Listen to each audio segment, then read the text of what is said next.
Shalom, selamat pagi. Kita akan mendengarkan renungan pada pagi ini dengan judul Berbuah Banyak. Mari kita tunduk kepala dan kita berdoa. Bapa di sorga, urapi hamba-Mu dengan kuasa Roh Kudus-Mu supaya boleh menyampaikan kebenaran firman Tuhan. Ampun dosa kami, dalam nama Yesus Juru Selamat kami. Amin. Ayat firman Tuhannya terdapat di dalam Yohanes pasal 15 ayat yang ke-8. Dalam hal inilah Bapa-Ku dipermuliakan, yaitu jika kamu berbuah banyak, dan dengan demikian kamu adalah murid-murid-Ku. Saudara yang kasih, Yesus dia berbicara tentang berbuah banyak. Nah, apa maksudnya berbuah yang banyak? Di dalam Matius 5 ayat 14 juga dikatakan, demikianlah hendaknya terangmu bercahaya di depan orang, supaya mereka melihat perbuatanmu yang baik dan memuliakan Bapamu yang di sorga. Saudaraku yang kasih, memuliakan Bapamu yang di sorga, memuliakan Bapa yang di sorga, itu harus ada buah, dan buahnya itu adalah banyak. Dan tadi Yesus berbicara di dalam buku Matius 5 ayat 16 bahwa perbuatan baik itu adalah merupakan buah di mana kita diselamatkan oleh kasih karunia. Kebanyakan orang-orang salah mengerti pada saat mereka merasa bahwa karena kita sudah diselamatkan oleh kasih karunia, maka itu sudah cukup. Tidak ada peran atau bagian yang akan kita lakukan. Tetapi orang yang merasa, orang yang beriman kepada jasa juru selamat, Yesus sudah mati, Injil yang kekal, Yesus mati untuk menyelamatkan saudara dan saya, maka dia harus berbuah. Dan buahnya itu adalah perbuatan yang baik. Dan perbuatan yang baik itu adalah penurutan kepada perintah-perintah Tuhan.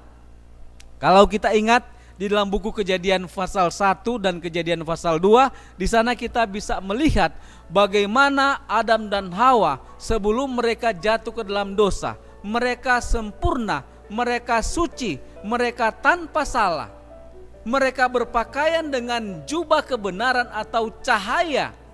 Tetapi ketika mereka jatuh ke dalam dosa, mereka menjadi bersalah, mereka menjadi cemar. Kemudian mereka menjadi tidak suci, dan akhirnya mereka melanggar akan perintah Tuhan.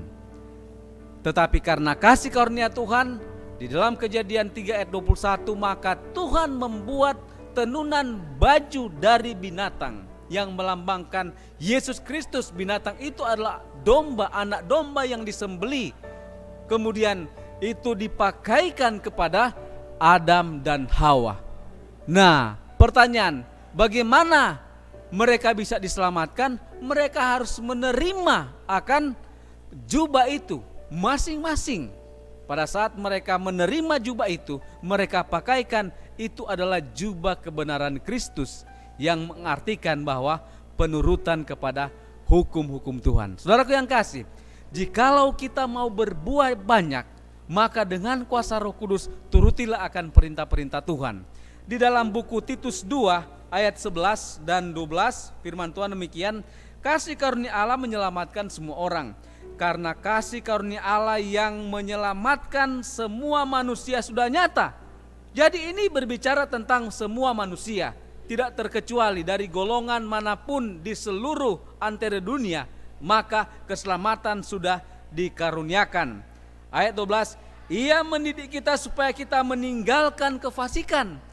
Orang yang berbuat baik tidak akan berbuat fasik.